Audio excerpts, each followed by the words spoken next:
3 тонны макулатуры. Именно столько удалось собрать в рамках всероссийской экологической акции «Сохраним лес» на территории столицы Коми.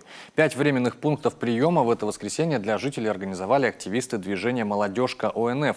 А на одном из них представители Минприроды даже рассказали участникам о том, что, оказывается, не вся бумага пригодна для переработки. Например, молочная упаковка или тара от соков имеет в своем содержании пластик, а компоненты должны быть отделимы.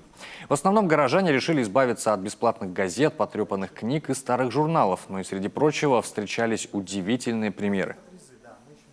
Меня вот поразили журналы переписи с родителями из общежитий за 86-й и так далее. То есть сколько лет это хранилось у них, и только вот сейчас, когда проходит такая акция, они решили сдать и не выкинуть. Школы, колледжи, общежития – все неравнодушные подключились к акции «Сохраним лес». В командном зачете, например, победили студенты колледжа сервиса и связи, собравшие 360 килограмм макулатуры. Второе и третье место заняли учащиеся 3-й и 36-й школ. В индивидуальном зачете первое место занял Илья Пунгин, сдавший 65 килограмм. К слову, все это богатство в итоге передано для переработки одному из специализированных предприятий.